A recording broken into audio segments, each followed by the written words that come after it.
And guys, don't forget to check out Stu's Wrestling Podcast, the only place you are going to see the old-time American wrestlers come on and personalities and tell their stories on this great platform. That's Stu's Wrestling Podcast.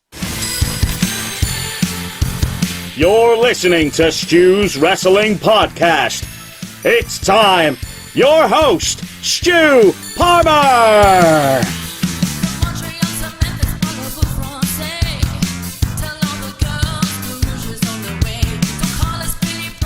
This is a pinch myself moment because my guest today is Jacques Rougeau, aka the Mountie. You will remember him as a one-time Intercontinental champion and also a three-time tag team champion as one half of the Quebecers, and it was an absolute honour and a privilege to get Jacques on. Jacques is here to promote Wrestling Academy, a contest which is running till August in Canada, and it's for all up-and-coming wrestlers. There's $5,000 for the winner, and you also get into the Nightmare Factory with QT Marshall. You're going to see a video from QT Marshall very, very soon in this episode. So yeah, we start with that. And then I had fan questions from you guys who followed his career, especially in the early 90s. Some great questions. It was great. The interactivity was fantastic. So yeah, we asked him loads of questions and then I put some into him as well. So without further ado, my guest for episode 114 of Stu's Wrestling Podcast is Jacques Rougeau from the famous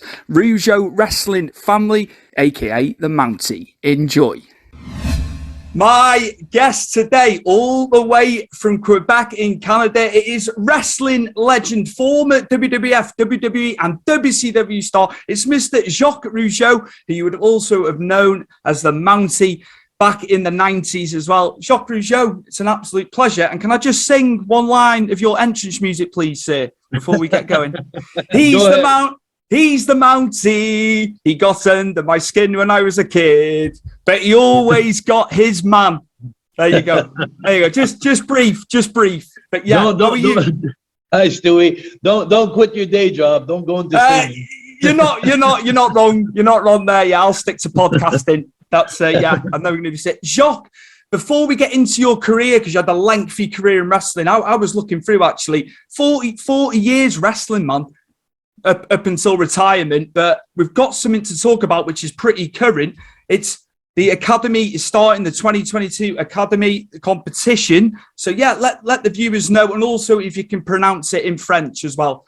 Yeah, it's called the Lutte Academy, and it's a great project that we put together, my girlfriend and myself, for the last 9 months. We actually have for the first time the 10 provinces in Canada that are going to work together on this project, where I want to recruit most of the best wrestlers of every independent federation across Canada, from Halifax all the way to Vancouver. And it's going to be a talent show where it's going to be also a reality TV show where people are going to be able to go and vote to see who they want to keep and who they want to let go. It's amazing. There's ladies in this, there's men in this. And so it's something that we're very, very excited.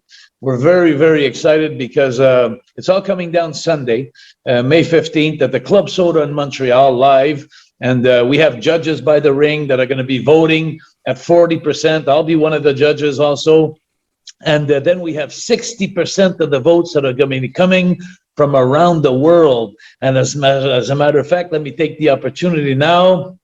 If we have it on the screen, I don't know, yep. But wrestling-academy.ca, you could go and you could click on the pictures of the talent and you could vote for them to keep them in. It's just an amazing project. I'm very proud of this project. Amazing. How long have you been working on this, Jacques? How long has it been put together? It's been 9 months now. It's been 9 months we've been working on this, and it's all coming, and there's going to be 4 nights of wrestling. There's going to be the 15th of May, which is the first round. There'll be the 26th of June, which will be the first round again because there's 40 competitors. And then we're going down to the semifinals on the 14th of August, and then the finals. It's going to be amazing because it's going to be the 28th of August, the finals, and The prizes are absolutely tremendous in this deal. Like we have 4 winners that are going to win $5,000 each, the 4 winners.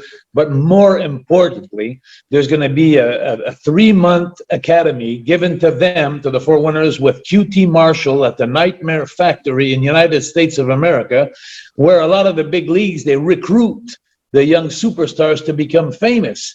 And so I even have a promo there. I don't know if you have a chance, we could show this promo from QT Marshall. Absolutely. AEW's QT Marshall, obviously coaches at the Nightmare Factory. And here it is, promoting the Academy show. Lutte the Academy, if I can pronounce that correctly. My French is poor. But yeah, here is QT Marshall promoting what's going to be happening this weekend. Hello again, Wrestling Academy. This is QT Marshall from All Elite Wrestling and the co-owner and head coach of the Nightmare Factory. And we're on the road again. We just finished another huge episode of AEW Dynamite, but that's not why I'm here. It's not what we're here to talk about. We are less than 2 weeks away from the first round of Wrestling Academy at Club Soda, Sunday, May 15th, and I'm following along. I've been watching all your promos, watching your entry submission videos. I'm excited. Everyone's excited about this, and I'm going to be following along, and most importantly, I plan on being there in person for the finals to give away a 3-month scholarship to the Nightmare Factory to learn from us, learn from everything that we've been taught, and hopefully help you get you to the next level. And on top of that, $5,000. Now, I'm excited. I hope you're excited. Good luck. Like I said, I will be following along. I'll be checking out the progress, see who's getting eliminated. Remember, this is a competition, so please give it your all. And I hope to see everybody soon. Good luck. Remember, Sunday, May 15th, the first round. Let's see who makes it to round 2. Fantastic there from QT Marshall. Isn't that amazing? Isn't that amazing? So good, so well respected 3 months, in the business. So imagine, Stewie, imagine this. There's 2 things that make it happen for a wrestler. When I was young, there was 2 things that made it happen. Being at the right place at the right time and knowing the right people. And for Canadian wrestlers at this point in time, it's very hard for them to go wrestle to the United States because of working visas and working papers.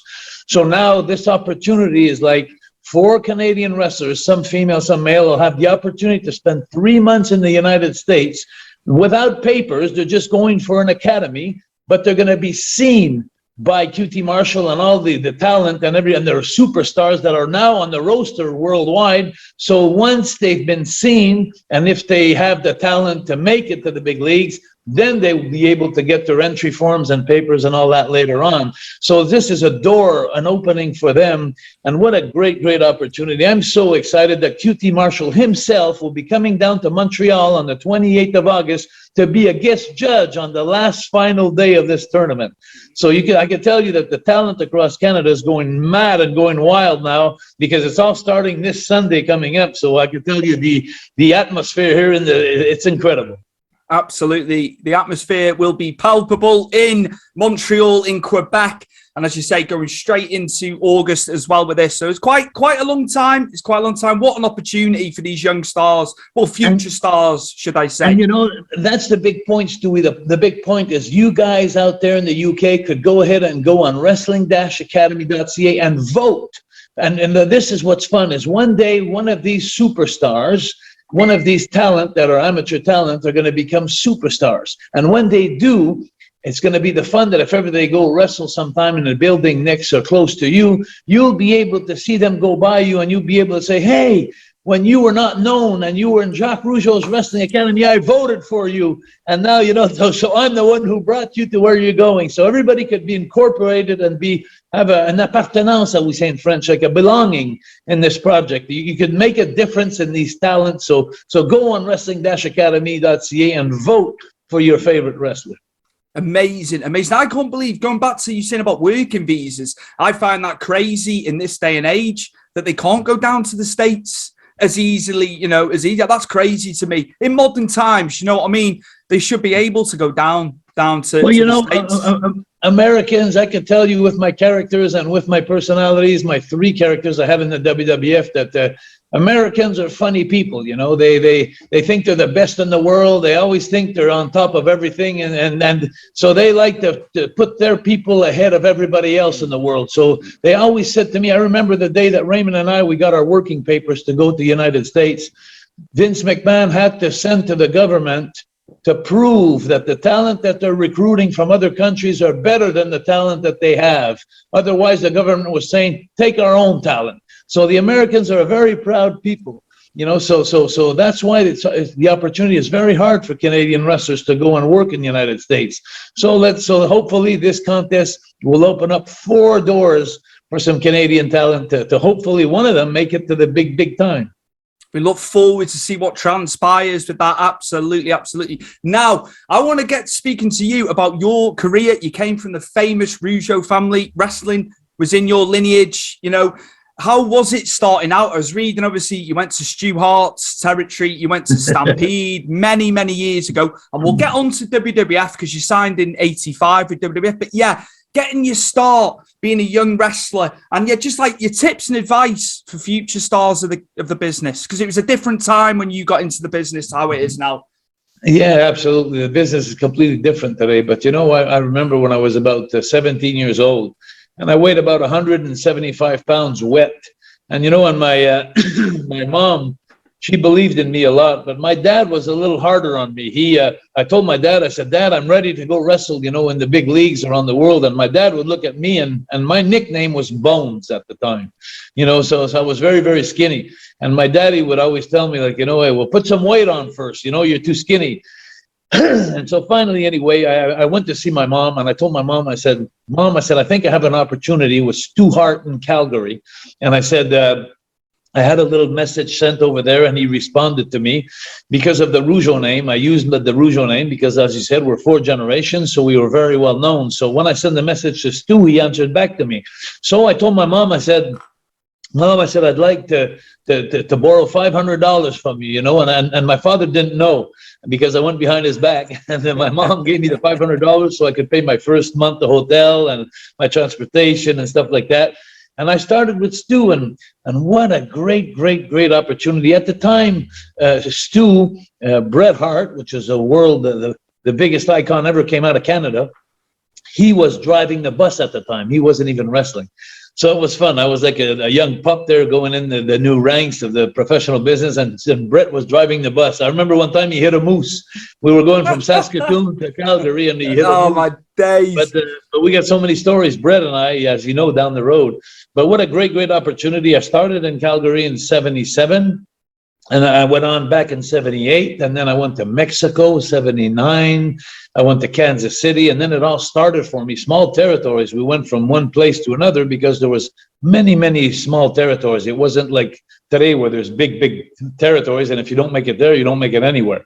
So it was fun, and the word to mouth because of my name, and because I was a pretty good worker, you know. I had talent for the business, and I was in the business since I was 4 years old. I saw all these wrestlers come to my home, and you know, I was like brought up in the business, so I caught on pretty good there, and I had the kind of showmanship. I got that when I was young too, so I was lucky to have the breaks that I did to go from small territory to territory. I finally end up in after doing Tennessee, I did Kansas City, I did Florida, I did many territories like that. But I was lucky. I ended up in Atlanta, Georgia, where it was TBS that was there, Turner Broadcast System, and it was the NWA, and that gave me some great exposure because Atlanta, Georgia was the only territory at the time that you could see it on TV every week from coast to coast, from all the way to Boston, all the way to San Francisco, compared to all the other territories, which every state had their own TV, but it was only locally in every state. But when you got to Atlanta, Georgia, TBS and CNN and all that, you could see it around the whole country. So that gave me some great exposure. And from then on, and it spoke for itself, I just, I had some interest from Vince McMahon, who started to, Pat Patterson was actually his right-hand man, and he started peeking at me a little bit more and more. He kept seeing me, and that's how things happened where I ended up in the WWF. The great Pat Patterson as well. R.I.P. R.I.P. Great man. Very good man. He helped me a lot in my career. Were you and Raymond together when you were there in that sort of time frame before WWF, or was he off in different territories to you? No. Raymond was more staying locally at home in Montreal, and he did come to Atlanta, but he didn't like to travel in the wintertime. He liked to stay in Montreal.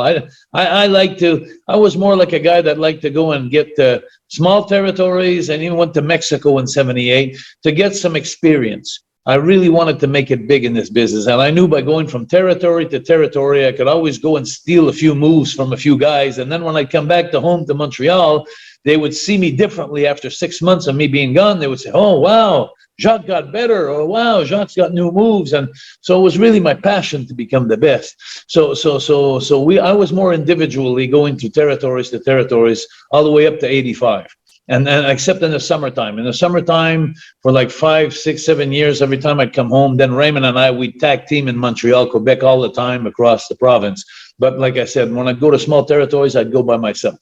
And then, but then in '85 came the great day, the big day where we got the call there from Vince McMahon, and that was an amazing time there, the Rougeau brothers and WWF.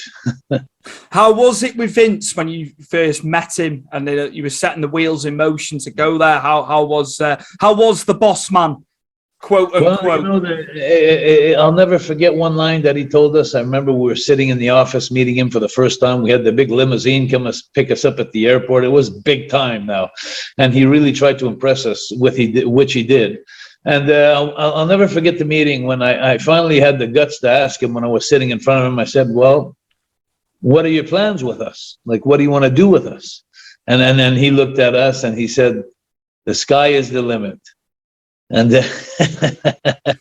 that's a line that I'll never forget, because when he said the sky is the limit, it was like so big and so huge. It was like Hollywood. It was so big. And then I realized down the years in the road that he said that to everybody. But what a great line. The sky is the limit. You felt special in that moment. Definitely felt special. And you started off, I think, if I was reading correctly, it was a couple of years until you went heel with Jimmy Hart. So you were faces, the wrestling term for a good guy. How was that initially, the start there? Well, to be honest with you, it all comes back to what I said at the beginning of the podcast. It was very, very hard as far as baby faces, Raymond and I, as being good guys, because the Americans, they don't want Quebec or Canadian heroes. They want American heroes. They want some Hacksaw Jim Duggan. They want some Big Boss Man. They want some Jake the Snake. They want some people that are from the United States to be their heroes. So Raymond and I, thank God, we knew how to work. We had a great, great, great potential in the ring. So what would happen is we'd go to the ring, and the people would be like, they would be like careless a little bit, that when we'd be introduced, we'd get a little applause coming in, but it wasn't more than that. But as we went along the match, we would gain the trust and the confidence of the people. They saw our work and they really liked us. And by the end of the match, they were really liking us. But it was always a constant battle to be liked by the Americans. So after 2 years of doing that, Vince came up with the idea. He said, "Listen, guys," he says, we're swimming against the current here. He says, you guys, he says, "I have an idea to set you up here with Jimmy Hart, and we're going to have you move to United States, to Memphis, and we're going to turn you heels. And you're going to ridiculize us, with all the promos that we were doing, like wishing them happy Thanksgiving when it was Memorial Day weekend. We'd mix up our days of how can I say that? Like it was Thanksgiving, and we'd wish them happy Independence Day. And it was like we were like trying to become like Americans, but we were really nerds, and big time nerds. And that, it was like people hated us so much. We had those little American flags that were just so small, and then we were insulting them all the time. And we had this fetish music entrance. We don't like heavy metal. We don't like rock and roll. All we like to listen to is Barry Manilow. Hey, we're all American boys. And that song got so popular. I still do Comic-Cons today now. I just got from New York last weekend. And it's amazing how people still remind me of that song. The people. So when we turned heel as the Fabulous Rougeau Brothers, we went from the Rougeau Brothers to the Fabulous Rougeau Brothers.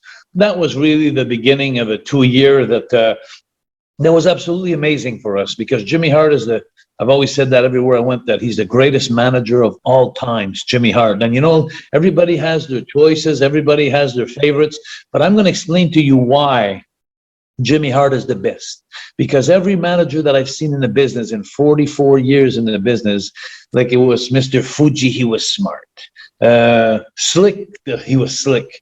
Bobby Heenan, he was the brain.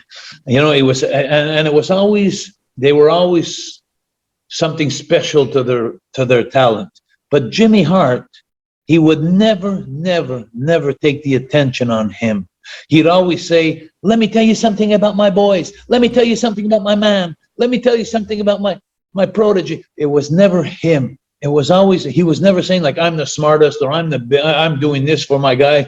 He was so he gave value, merchant value, to his people, to his proteges, which he was the only one who did that. And it's so funny because he became the most famous one of them all by just promoting his people instead of promoting himself. And when you have talent, which I had Jimmy Hart as with Raymond as the Fabulous Rougeau brothers as a manager, and I also had him as the Mountie.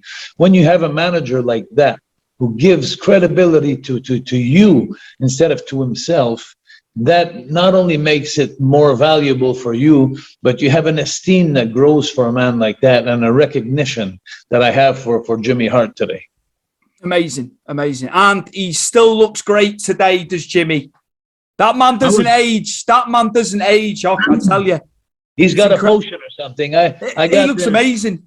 I was with him over the weekend. We had a reunion. 33 years that I'd seen me, Raymond, and him together. We did a reunion. And it was like people were saying, the comments were the same thing. Like, Jimmy, you don't change. He's like 78 years old, and he looks like when he was 48. So it's like, it's absolutely amazing. So good. Also, I've got to say about JJ Maguire, your theme music and all that. They penned the theme music, Jimmy Hart and JJ. I had JJ on. God rest his soul. He passed away a couple of months. Yeah. It was so sad. It was so sad, and what a lovely gentleman. I had him on probably early last year. Really? He was amazing. And I didn't realize he passed. And I was looking on social media, like, JJ's gone. I couldn't believe it, Jacques. It was so sad. I just found out over the weekend. I didn't know. And Jimmy told me that he had passed. Yeah. And it was like, Jimmy was still devastating about it. He talked about it just this last weekend, and he was saying that Jimmy Maguire just passed away. And I went, like, I wasn't aware of that. And he created so much good music for the WWF and for everybody. The best time in the business. I still maintain this. Absolutely. When you guys were in it. Now, who was some of the favourite tag teams you went up against, you and Raymond, as heels, when you were heels? And I know there was, the tag team division was chocked to the gills with talent. The best time for tag team wrestling. So yes, some of your favourite experiences in the ring tagging for WWF with Raymond. I got to tell you that there's two teams that come to mind all the time, and it's two different styles. But if I was going to go with my favorite team that I've worked with that I really enjoyed, I have to go with the Rockers. Marty Jannetty and Shawn Michaels, and Bret the Hitman Hart and Jim the Anvil Neidhart. Those are the two teams that I really enjoyed working with in tag teams. We actually starting with the Hart Foundation. Well, like you said, my first 2 years with Raymond, we were good guys, and the Harts, they were bad guys. And then when we switched heels, the Hart Foundation switched babyface. And we wrestled another 2 more years with them. So we wrestled 4 years with them around the planet, the Hearts with us. So we really got to know each other. And then the Rockers, we did so much the same thing. But the Rockers, what was special about that, something that we couldn't have done with anybody else, I don't think so. We were doing marathon matches. I don't know if you remember those. But marathon matches, we were doing with the Rockers, 1 hour matches. Like there was a 1 hour time limit match, and the one who had the most falls would win the match. And we'd always like end up where at the end it was 6-5 for them, and that we work a full hour in the ring with the Rockers without stopping. And one day, I'll never forget this. I was actually we were in London, and we had this marathon match with the Rockers, and it was like at 1 o'clock in the afternoon, and we took the flight out of London at 3 o'clock in the afternoon, and we went to Philadelphia, United States of America, in Philly, and it was 6-hour difference. So when we flew, we landed at 3 o'clock in the afternoon, and we did another marathon match the same night. So we did 2 one-hour matches with those guys in one day. And then and another time that was really, really fun, just to show you how those guys were talented, Marty Jannetty and Shawn Michaels. We had, before we did that double marathon, we did one in Madison Square Gardens one time, and Vince McMahon was there backstage, and we couldn't wait because we were in the Madison Square Garden. You're in the peak of the peak there. You know, it's the best of the best. Madison Square Garden is like, you're talking about Michael Jackson, Madonna. You're talking the greatest entertainments of all world. It goes to Madison Square Garden, and that's their place. And we knew that when we went there for the marathon match, so we had to impress. And it's a hard crowd because, you know, they've seen some stuff there. And when we had our marathon match, we played a joke on Vince McMahon, and we never told him. So when we went into the ring, we did this 1-hour match, and at the end, it finished 5-5. And which Vince didn't, he was freaking out because the Rockers were supposed to go over, you know, to win the match. And then I rolled out of the ring. It was 5-5. And then I took the microphone and I said, let me tell you something, you bunch of hillbillies. You don't think it's going to stop right now. I want overtime. And we went another 14 minutes, like we went 1 hour and 14 minutes, and Vince didn't know it. But he freaked out when we came back to the dressing room after that. It was like, wow, guys, 1 hour and 14 minutes, you know, and when we did, they won 6-5, the Rockers, you know, finally. But those are good times. Those are very good times. Absolutely. Could you have foreseen how big Shawn Michaels was going to be at that time? You know, I know he went off solo around 91, but could you see he was going to be the star that he was at that point when you were tagging against the Rockers? No, not at all. I thought that we were all in the same category, the Rockers and us, and then Shawn Michaels, just something happened with him, and almost like Bret Hart also. You know, those guys, they just kind of went a level higher, and what charisma, you know, these guys, you know, and but great talent, and I always enjoyed, like I said, you know, working with Shawn Michaels and working with Bret and working with those guys. It was like there's an expression in the business that we'd say you could work with a broom. You know, you could just go in there and take a broomstick and work with them, and it would be the same thing. You know, they would never hurt you. They would always, you'd always be in position with them. They'd always take care of their opponents in the ring. They were really professionals, and they both deserved the break that they got. Jacques, I'm going to throw in some questions that we've had.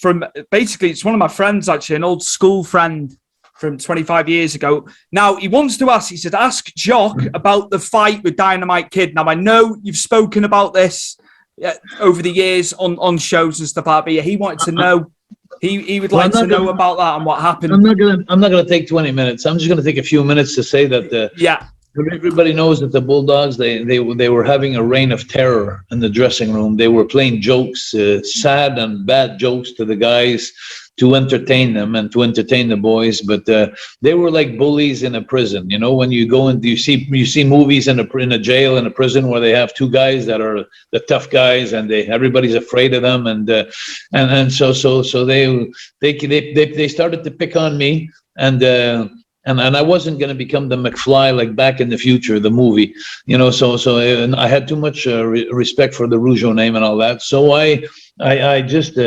I stood up to him verbally by telling the guys that I was going to complain to Vince McMahon, that I was not going to stand for his jokes and his ribs, and the word got out to him that I was going to stand up and tell Vince about it.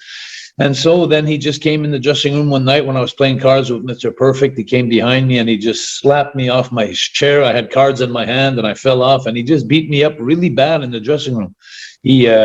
And then I had to make a choice. Like, it's either I go home, you know, or I stick up for myself, and which a week later I did.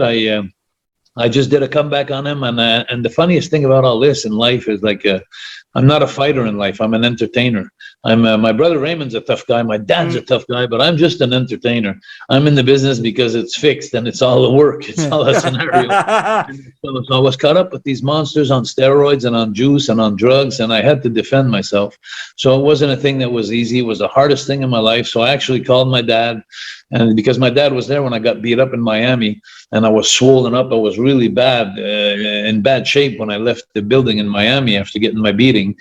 And I never spoke to my dad for a week. And I took the plane the next day, went to Chicago. I kept going to my tour day after day. And I wanted to quit the business and all that. And finally, 3-4 days later, I decided I was going to make a comeback. So I called my dad on the Sunday night, 1 week later, which I have 3 kids. So I didn't, I started imagining how my dad must have felt. Like he didn't get any news from me for a whole week after the beating and stuff. And I know my dad must have been very hurt. And so I called him up the Sunday just before I did my comeback on the Monday 1 week later, and I told my dad, I said, Dad, I'm gonna do a comeback. I'm gonna take care of this, like, you know. And he was surprised because I'm not a fighter, you know. So he thought Raymond was gonna do the job, you know. So the only thing he told me, my dad, he says, listen, before you go to the building tomorrow, he says, go to the bank, and he said, get yourself a roll of quarters, and he says, put it in your hand. And he says, when you hit him, he says, hit him to kill him.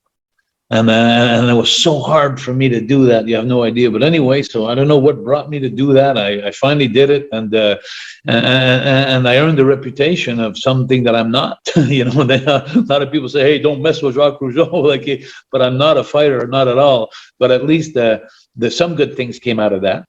To be honest with you, the Bulldogs, they quit the business after that. They left the WWF. So I kept going my career, which was my passion. Wrestling stayed my passion. I kept on going into to what I always loved. But the best thing that came out of that is when I quit the business with Vince McMahon and the WWF, I started my own federation in Quebec here in Montreal. And for 20 years after that, I would go in every city to promote a wrestling show, but I would go into the schools, and every school in Quebec, and I'd give some conferences against bullying, anti-bullying.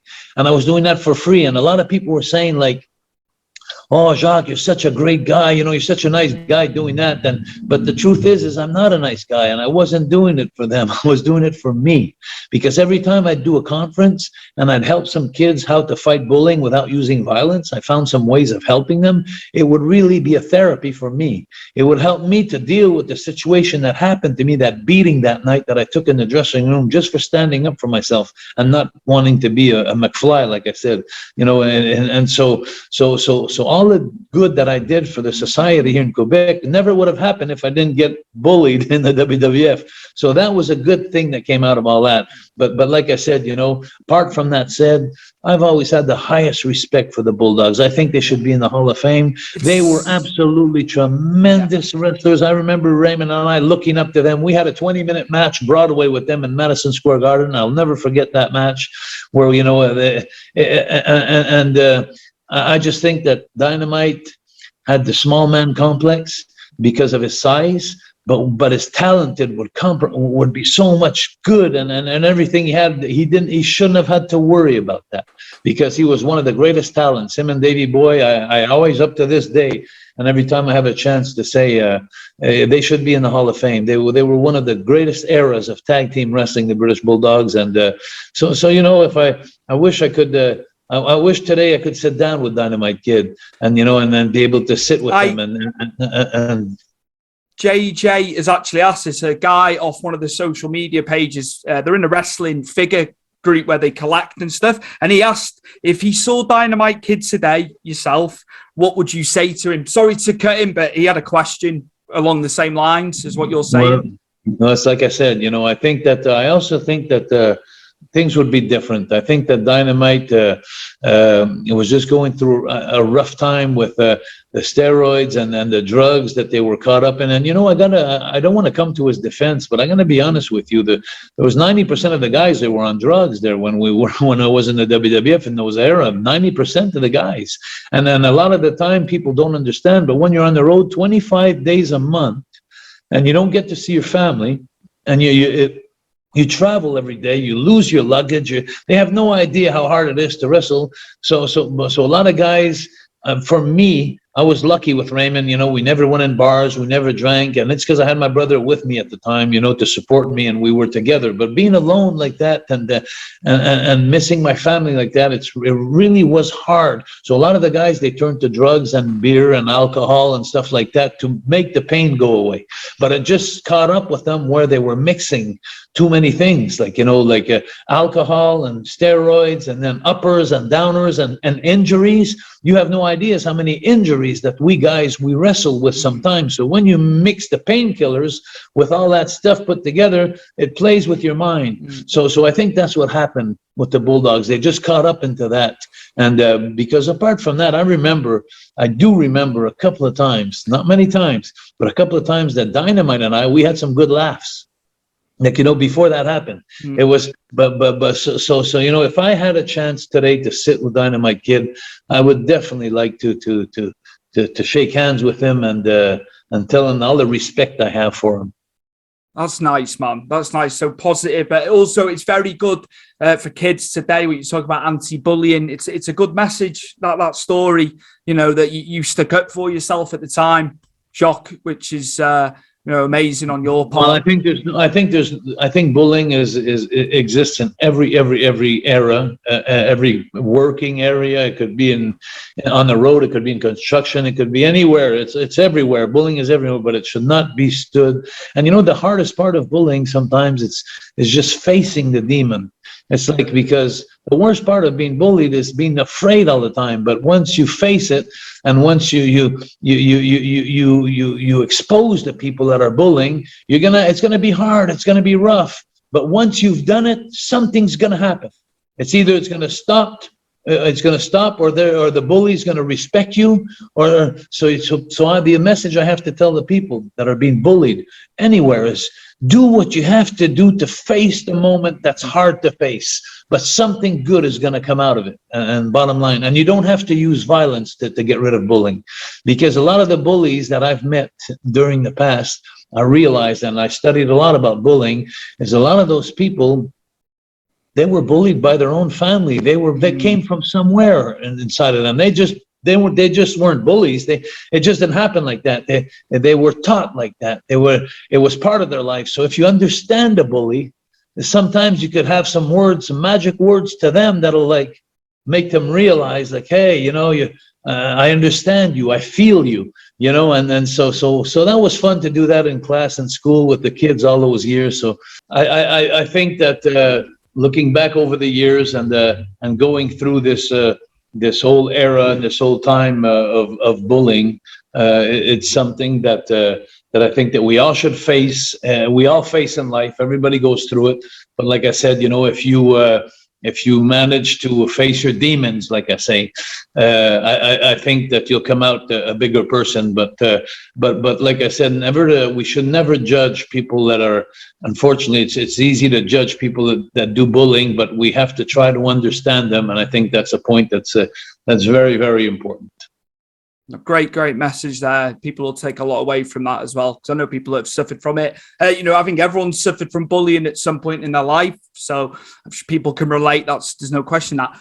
Jacques, off the back of coming away from tag team wrestling, you were repackaged as the Mountie in 1991. I hated you as a kid. So you were doing your job. You were doing your job, and I was scared of the stick, the cattle prod. I was frightened of it. As a kid, I was 5 years old at the time. Do you know what I mean? It did scare me when you shot people. But I've had a question from a good friend, David Stratford. He's a huge pro wrestling fan. He's watched it as long as me, 32 years now. And he says, was there any man that the Mountie didn't get? Because he always got his man. Well, actually, yeah, Rowdy Piper. I tried to, actually, when I won the title off of Bret the Hitman Hart, the Intercontinental title, a couple of days later, I was the shortest reigned IC champion, and I went to a pay-per-view against Rowdy Piper, and then we had this deal that was so fun because I came up with the idea of, I knew I had to drop the belt to him, and so I suggested to him that I have my shock stick at one point in the match, and I zap him, but he had a vest, an anti-vest, an anti-shock vest underneath his t-shirt, and so I guess I didn't get my man there. Rowdy Piper. Amazing that all you Canadian guys were involved in that, because obviously Bret and Roddy went on to WrestleMania 8, a couple of months later, and it's one of my favorite matches. It's still in my top 3. Bret Hart is still my favorite guy of all time. When I was a kid, that's who I looked up to. Met him in 2013, Jacques, at WrestleCon in New Jersey. I couldn't muster up a sentence. I thought, I'm going to say this to him, that to him, because I idolized him. I couldn't get my words out correctly. I just said I was at SummerSlam 92, Bret, and he said, "You like the outdoor shows?" Yes, Mr. Hart, I said. I was in awe. I was in awe of Bret. What can I say? That's all good, because we all have people like that, and Bret was a very influential guy. But I remember being with a WrestleCon. I don't know if it's that one, but I remember going many years ago with Shawn Michaels and Bret Hart to London or Manchester, and it was in Manchester actually. I went to a Comic-Con, and I was with Shawn and Bret, and so Bret was definitely the biggest icon Canada has ever seen, and he's actually sent some nice words to my wrestling academy. Actually, if you go on wrestling-academy.ca, you'll see a lot of old timers like me. That Undertaker, Hacksaw Jim Duggan, you'll see Ricky Steamboat, you'll see them all. They all put some good words, by the way. And Bret is one of them that put a great word. So yeah, Bret is definitely the best there ever was, the best there ever will be, and the best. He had that line there, I'll tell you. The best there was, the best there is, the best there ever will be. Yeah, I abided by those. I abided by those words, I tell you, as a kid. Unbelievable. Transcended the sport. His style, it still holds up today. The matches are as good as what you'll see. And then, you see the guys like FTR on AEW the other week doing Bret spots in the match. It's just amazing. CM Punk the same. They implement stuff. Bret made sense in the ring. Bret, and that's what the storylines were fun in those days. That we could tell some stories. We could go wrestle on one part of your body and hurt one part of your body and stay on that part the whole match, which they I don't think they do in our days today. So God bless Bret, and every time I see him, it's always a great moment for me that we share, because we spend so much time together. Yeah. That's amazing. He's my favorite, hands down, no question.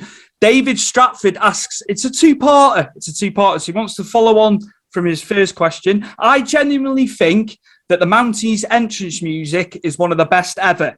And his tantrum when spending a night in jail after losing to the Big Boss Man at SummerSlam 91, the jailhouse match, and all the stuff you filmed afterwards, taking the fingerprints, like a lot of people have said about you and Bossman. And I remember as a kid watching that and just being in hysterics, crying with laughter. So yeah, just a lot of people have asked about that with Bossman. How was it for you putting that together and doing all the scenes after the match? Because it was so funny. It was so well done. Absolutely amazing. One of the highlights of my career, definitely. And Ray Traylor, a Big Boss Man, rest in peace. He was one of the nicest guys in the business, almost like Owen Hart. There were guys that were so nice to everybody in the dressing room, and working with Big Boss Man was tremendous, because he was a big guy, but he was so agile and he was so protective of me. Like every time we did those sidewalk slams and every big move he did for me, he always protected his guy. He was, and it was a great angle that was a natural angle. You had the American cop, the hardcore American cop against the Canadian police, the Mountie, which was a natural. And the jailhouse match was absolutely the peak of, I would say, the peak of my career in the WWF. And then spending the night in jail was absolutely awesome. Doing the making of was awesome. Because of all those little vignettes that they did. And as a matter of fact, it's funny because over the weekend, I was with Jesse the Body Ventura. I was with him at this Comic-Con, and he was doing the voiceovers at the time, well, Mean Gene, let's go see the Mountie down at the precinct right now. And between every match at the Madison Square Garden, they were going back to me and seeing vignettes. And that was absolutely amazing. And ending up in the cell there with that gay guy, and spending the night there where everybody was so happy because I was going to spend the night there with this guy that was gay. It was like, but it was amazing. It was Vince had some great ideas, and it was a fun time in my career. Thank you for that as well. Honestly, as young fans, obviously, I wanted to see you get your comeuppance, and the NYPD had their wicked way with the Mountie. He was on foreign soil, and they made an example of him. But I've got another question. Now, you obviously went on to tag as one half of the Quebecers. But the question is from Kevin Williams. He's an author. He's got a second book coming out about wrestling action figures. And The Undertaker's had a copy. He sent copies to some of the guys, actually. But his question is, Did Jacques prefer tag team wrestling or singles wrestling in WWF? You know, that it's a great question, you know, because I had a great time with my brother Raymond as tag team. I think we had so much chemistry. It was a great moment. I really enjoyed tag team wrestling. I was a specialist in tag team wrestling. But in singles as the Mountie, it was the highlight of my career, you know, as far as being popularity and stuff like that. And then going back, I guess the question I have to answer the truth is I'd rather be in a tag team. And the reason why is I returned tag team with Pierre-Carl Ouellet, PCO, as a Quebecer. So I guess that I felt more comfortable as a tag team because I always thought tag team matches were more exciting than single matches. And the reason why is because many times when you're four guys in a match, two guys are in the ring, they could go ahead and almost like in a hockey game, you know, they have shifts. You go in there and you give everything you got, and then you get off the ice, and then you let other guys come in and perform as much, you know, as hard as they could do. So when you're in tag team, you know, you don't have time to take a break. You go in there and you perform, and the guys that are on the outside of the ring, they have the time to get a breather and get their breath back and their strength back to come back and perform again. So I think that being the specialist of tag team that I was, knowing how to get the people to hate me so much by doing everything behind the referee's back, you know, and cheating, that every time the referee would turn around, they'd look and we'd be like legal. And every time they turn around, that was my specialty. And so the people would be screaming at the referee, like, turn around, ref, and look, Jesus Christ. And then the referee turn around and we'd be legal. You know, we'd be doing everything that was supposed to be done, like illegally. So the people were really pissed off at us, like they're really mad at us. And I was a specialist in doing that, and with my brother especially at the beginning. And when I came back with Carl as a Quebecer, it was a different kind of it was more like a tough guy. It was more like a tough tag team. We were doing moves that were more devastating, like the tower off the top rope and things that we were doing. And every move that we were doing, they were vicious moves.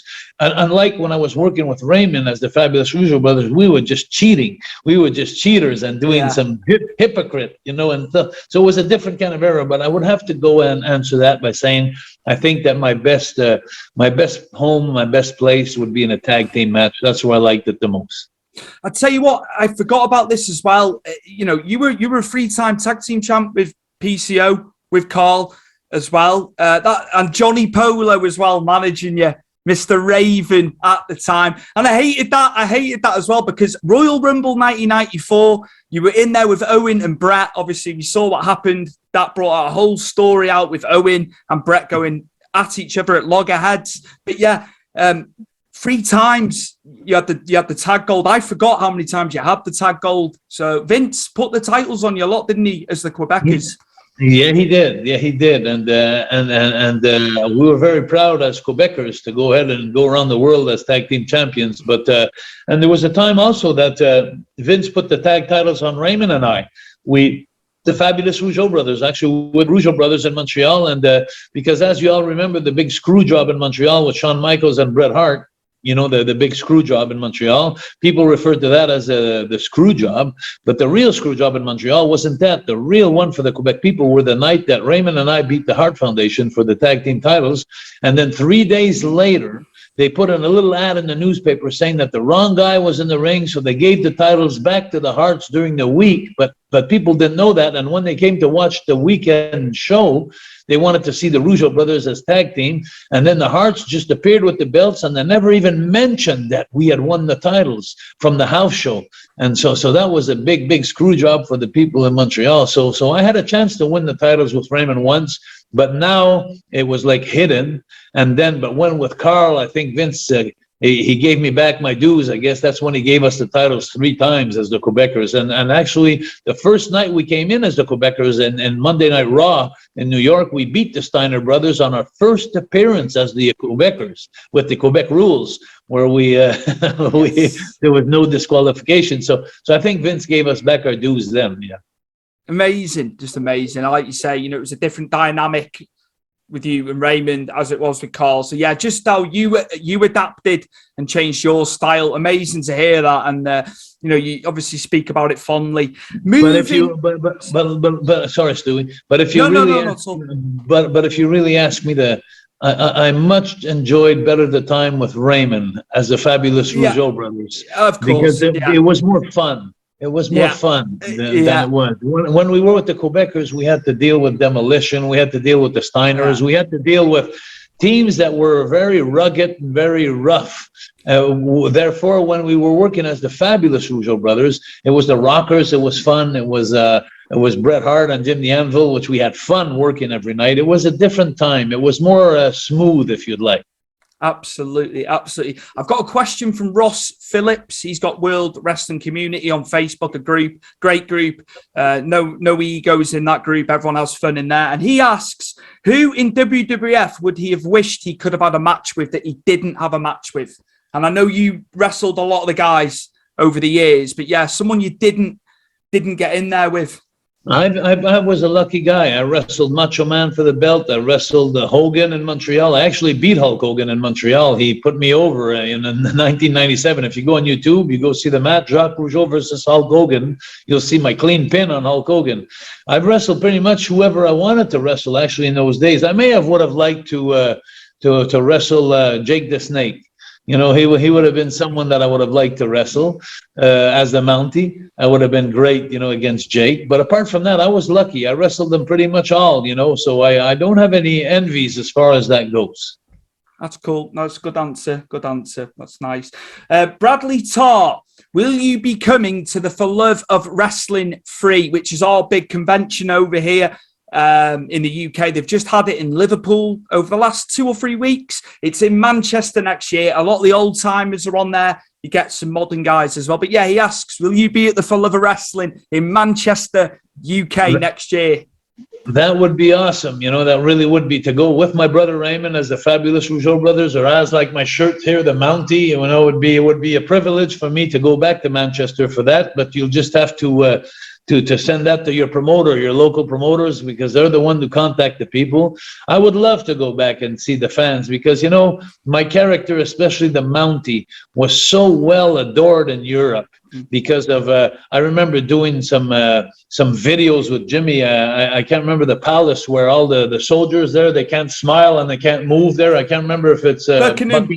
It is Buckingham. Yeah, you're on the button there, Jacques. And I remember going in front of those guys with my Mountie suit, you know, and trying to make them laugh, and, you know, my electric shock stick, and they wouldn't move. They wouldn't. But my character was very, very well appreciated in UK, because I remember going for the title against Macho Man with Miss Elizabeth. So my character, the Mountie, was very well pursued there. And so I would like to definitely go back. It's always a pleasure to go back and meet my fans that were. I always enjoyed your accent also, you know, like it's something I remember all my life. I always had there was a friend called Tony Charles, you know, a friend of mine when I was younger, and it always made me laugh when he'd come up to me and he'd say, hello, Jacques, would you like to go to the gym? Yes, and he had this accent that was so funny, almost like singing when he was talking, and he was saying, not at all, not at all. And all this accent really grew on me, you know. It was like, and it's funny because a lot of people come to Montreal and they say, wow, the most beautiful women are in Montreal, and the most romantic places, it's like Paris, like, you know, and the French and all that. But for us, the French people, it's the opposite. The English accent for us is like, it's amazing. I love your accent, you guys. You know, I always found it beautiful when the woman, they spoke with your accent and stuff like that. So I think it's always in context when you go to a different country in a different language. It's always attractive, and it's always nice I can't wait to go to Brazil, you know, to see the Brazilians. But the Shakiras and the Jennifer Lopez. Anyway. But all that to say that one day I want to go to Rio de Janeiro, that's for sure. Yeah, that's on your list. That's on your list. I think extending off that, because you've spoken about being in New York last weekend, the 80s Wrestling Con. So I think, because we're talking about conventions and stuff, your photos, your videos last weekend, Jacques, absolutely brilliant. I've seen quite a lot of them. It was great. Oh, yeah? You with Big Fred Ottman, Tugboat Typhoon. Yeah, fantastic. And great friend of mine. Great friend of mine. All those gentlemen dressed up as their favourite characters in some of the photos. Yeah, that was fun. That was fun. great job from Tommy Fierro and everybody involved with that, getting you guys into New York. And it was great to see. Just a shame I live in Wales in the UK. I would have loved to have gone to that last weekend. Yeah, Scott Wilder's the one who got me down there. And, I do a lot of deals with a lot of guys that do Comic-Cons. And they're so great for us because, it's also bringing us back in our hometown and our backyard. When you see the fans, you get to meet the fans like that. They come up to you and so many things happen. Like, they bring you some stuff, some bootlegging stuff, that things that you didn't even know that exists, like some kind of dolls, some kind of t-shirts. This guy gave me this t-shirt here. Do you see my t-shirt that I'm wearing right now? Yeah. I just got this weekend. He came up to me and he said, Jacques, this is a gift for you, the Mountie shirt. So when we do those Comic-Cons, we get gifts, we get souvenirs. It's really bringing us back at the peak of our career. It's amazing as much for them as it is for us. It's fully deserved. It was my favourite time. Obviously, I started watching in 90. The first VHS tape I got was Survivor Series, the second annual, 1988. And I watched that over and over again. I loved it. And you guys, you guys deserve it because you did so much. Your road schedule was heavier than it is now. All the sacrifices you made, it's nice to see at these cons, man. No, that's good. I'm looking forward to May. So you just put out a petition out there, so I go to that WrestleCon next year. I'll lead it. I'll let the organisers know, Jacques. Don't you worry about that. That last fan question now, and it comes from Mark Towers, a guy from the UK. I think he's from England, so just over the border from where I am. And he asks, did you have any input with your Hasbro WWE figure of yourself? Why isn't the shock stick red? And does he think, the second question as well on top of that, does he think a Mountie gimmick would work today in wrestling? So it's two questions there. Okay, so he's asking me why my shock stick wasn't red? Yeah, for your figure that obviously Hasbro did before Mattel started doing the figures for WWE. Okay, I never stopped to think about that, to be honest with you. I was so happy. I'm just happy they had the shock stick in there. And if the Mountie gimmick would work again today, I think that copy cons and copyrights are never as good as the original. So I think that what would be great actually today is if they brought back the Mountie, the original myself, the Mountie as a manager or something like that. I think that I could do some really serious business with the business today, but it's not something that I'm really asking or looking forward to because I'm 62 years old soon. But it would be something great because I have this knowledge of the business for 44 years that I think I could bring to some young talent, and I think that the talent of today. We had an expression when I was young in the business, and that lasted for a long time. It was like less is more. And and today I think they're doing too many things too fast, and that doesn't mean as much. And in our days we did less, but we did it with a lot more character and personality, and it meant more. So that's what I would bring, I think, to the wrestling today. My knowledge, yeah. Also, I'd be remiss before we go. You've trained a lot of guys that we see today. I've got a lot of respect for that. The guys that have passed through, your school over the years. Just talk to us about that and how gratifying that is for you as a teacher, a mentor, a coach to these guys. Because that's full circle. That must be full circle for you. Well, it's amazing, and when I look at a guy like Kevin Owens, who spent from the age of 14 years old, he got to my school and he left at the age of 18 to have an amazing career. And I showed him how to walk, how to talk, everything that he knows. He was like a baby. And so that's amazing for me. It was great credibility for my school. And there's a lot of guys like that I had a chance to train over the years. And now, even now, just this wrestling academy that I'm into that's starting Sunday, it's amazing because all these guys of independent federations, they have their own way of wrestling and stuff. But when they come to the academy on the weekend and this summer to go to the finally end up at the Nightmare Factory if they're lucky and get these 4 winning prizes, I'm going to be able to pass on to them. I have coaches in this competition that are going to help them with their work. But the fun thing about it is all my coaches are going to go over the matches with them. They're going to kind of shine the car up, like, you wash your car, and then I'm going to go ahead and I'm going to wax it.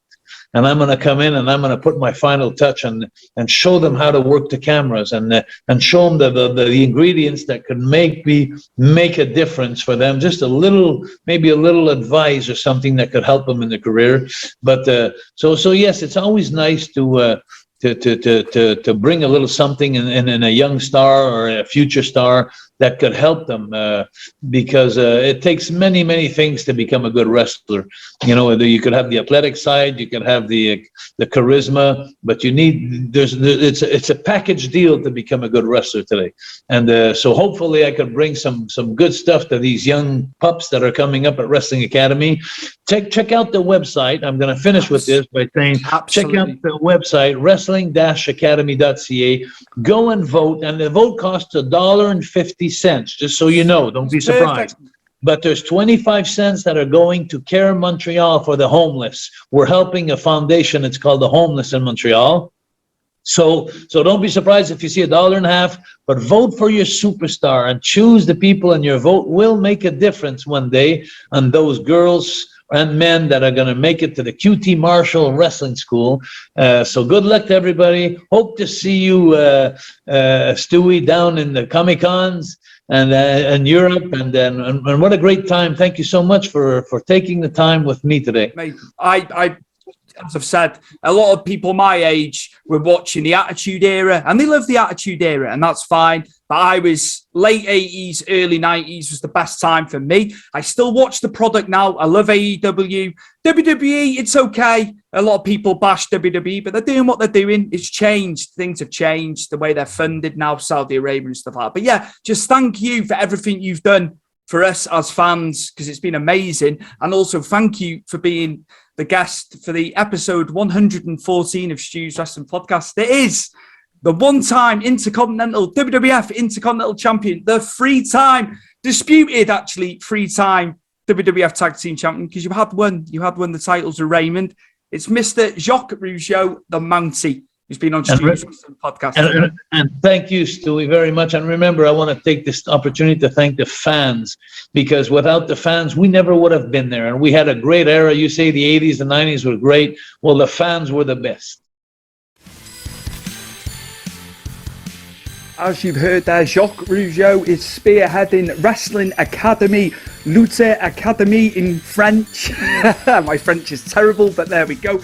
And you go to the website, as you can see, we've had that on there, and there's clickable links as well, wherever you found this, and it's www.wrestling/academy.ca, and for you French people, it is www.lutteacademy.ca. As you can see, we've got it there on screen for you, and a hugely lucrative deal for a future wrestling star. It was an honour having Jacques Rougeau on. Amazing. The best time in wrestling when he was around in WWF, the late 80s, the early 90s, into the mid 90s as well. And yeah, what a story, what a career. Amazing. And we'll be back for episode 115 very, very soon.